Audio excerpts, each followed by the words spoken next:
नमो भगवते वासुदेवाय. सार्थ सुबोध ज्ञानेश्वरी. लेखन आणि वाचन सौ मनीषा भास्कर अभ्यंकर, महाराष्ट्र, मिरज 416410. अध्याय 4. कर्म ब्रह्मार्पण योग. भाग 12. ज्ञान तपस्वी भगवत स्वरूप होतात. भाग 1. ओव्या 58 आणि 59 आणि गीतेचा श्लोक आहे 9. मागच्या 2 श्लोकांमध्ये भगवंतांनी आपण अवतार कोणत्या परिस्थितीत घेतो व अवताराचे कार्य कोणते असते ते सांगितले होते. आता ते जन्मणे व मुक्त होणे यातील रहस्य सांगत आहेत. श्लोक 9. जन्म कर्म च मे दिव्यम एवं यो वेत्ति तत्वतः त्यक्त्वा देहं पुनर्जन्म नेति मामेति सोऽर्जुन. या प्रकारचे माझे दिव्य जन्म व कर्म जो खरे जाणतो तो आपला देह टाकल्यावर पुन्हा जन्माला येत नाही, तर तो अर्जुना मजप्रत येतो. माझे अजत्व जन्मणे, अक्रियताची कर्म करणे, हे अविकार जो जाणे तो परममुक्त. मी अजत्व कायम ठेवून जन्मतो, क्रियाशून्य असूनही कर्मे करतो, हे माझे अलिप्तपण जो जाणतो तोच श्रेष्ठ प्रतीचा मुक्त होय. तो चालीला संगे न चळे, देहीचा देहाना कळे, मग पंचत्वी तव मिळे माझाची रूपी. तो व्यवहारात वागला तरी आसक्तीने म्हणजे अहंकार वृत्तीने वागत नाही, देहधारी असूनही देहभावाला वश होत नाही आणि मरणोत्तर माझ्याच रूपात येऊन मिळतो. भगवंत म्हणतात की भगवंतांचे दिव्य जन्म व कार्य जे जाणतात ते मुक्त होतात. भगवंतांचे अजत्वाला बाधा न येता जन्मणे आणि अकर्ता राहून कर्म करणे हे जन्माचे व कर्माचे दिव्यत्व आहे. जन्म घेऊन व कर्म करूनही परमेश्वर विकार पावत नाही हे जाणणे हे तत्वतः जाणणे आहे.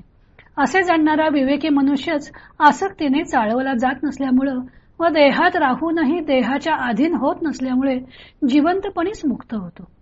आता भगवान जर मूळचा अजय आहे तर त्याचा जन्म कसा होतो व परमात्मा जर पूर्ण आहे तर त्याला कर्म तरी कसे व कशासाठी, असे प्रश्न निर्माण होतात.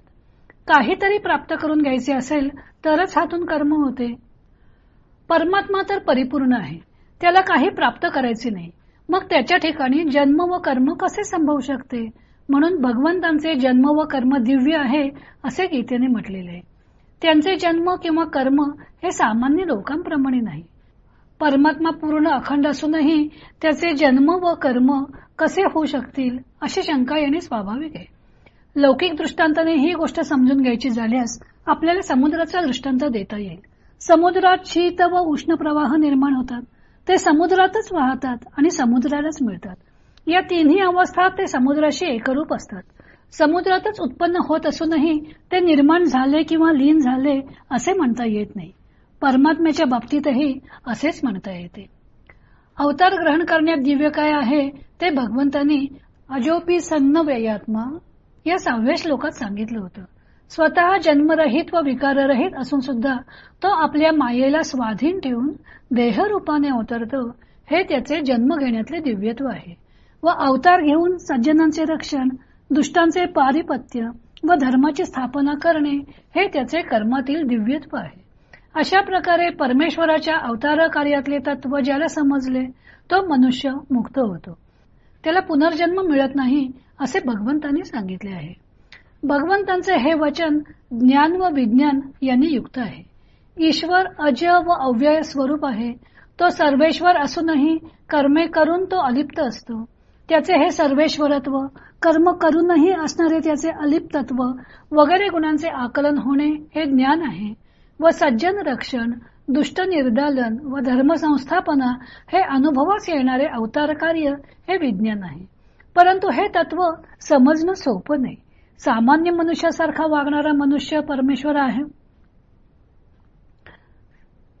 सामान्य मनुष्यासारखा वागणारा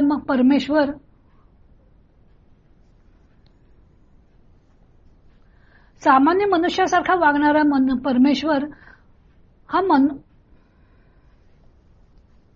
मनुष्य रूपाने सामान्य माणसासारखा वागणारा परमेश्वर हा परमेश्वर आहे हे मनुष्याला तत्वतः कसे कळणार. मुळात ईश्वर अज आहे व जन्माला आला तरी त्याचे अजत्व कायम राहते हे समजण्यासाठी ब्रह्माचे निर्गुण, निराकार व अविकारी असे स्वरूप कळले पाहिजे. मग ईश्वराचा प्रकृतीशी काय संबंध आहे ते कळले पाहिजे. मुळात या गोष्टी जाणून घेण्याची मनुष्याला आवश्यकताच वाटत नाही व ज्यांना वाटते त्यांच्यापैकी सुद्धा ही गोष्ट एखाद्यालाच कळते. ही गोष्ट जाणून घेणे म्हणजेच परमेश्वराशी एकरूप होणे होय. जो परमेश्वराशी एकरूप होतो तो मुक्तच होतो. त्याला पुनर्जन्माचे कारणच राहत नाही. कर्म करूनही अलिप्तत्व कसे राखता येते ते भगवंतांना अर्जुनाच्या मनावर ठसवायचे आहे. त्याकरता त्यांनी मागच्या 3ऱ्या अध्यायात आपण लोकसंग्रहार्थ कर्म कसे करत असतो हा स्वतःचा दाखला दिला होताच. आता कर्म करून अकर्ता कसा होता येईल हे या अध्यायात मुख्यतः सांगायचे आहे आणि तो विचार 18व्या श्लोकापासून या अध्यायात येणार आहे. येथे स्वतःच्या अवताराचे रहस्य सांगून श्रीकृष्णाने पुढील विषयाची जणू प्रस्तावनाच केलेली आहे. स्वतःच्या अवताराच्या उदाहरणातून भगवंतांनी कर्म करूनही अकर्ता कसे राहता येते हे या श्लोकात सांगितलेलं आहे. ज्ञानदेवांनी परमेश्वराचे अजत्वे जन्म पावणे हे जाणणारा माणूस कसा मुक्त होतो ते सांगितलेलं आहे. परमेश्वराचे अजत्व स्वरूपाने जन्मणे व स्वतः परमेश्वर क्रियारहित असूनही त्याचे अलिप्तपणे कर्म करणे हे जाणणारा मनुष्य मुक्त होतो. कारण हे जाणल्यावर तो व्यवहारात असला तरी अहंकार वृत्तीने वागत नाही. तो देह धारण करून असतो पण देहभावाच्या पलीकडे गेलेला असतो. असा मनुष्य परमेश्वर स्वरूपच झालेला असतो. मग मीठ जसे पाण्यातून वेगळे करता येणार नाही त्याप्रमाणे तो परमेश्वरापासून विभक्त होऊ शकत नाही, एकरूप होऊन जातो. आता पुढे श्रीकृष्ण परमेश्वराचे दिव्य जन्म कर्म जाणल्यावर कर्मबंधन कसे सुटते ते सांगणार आहेत. तो भाग आपण उद्या पाहू.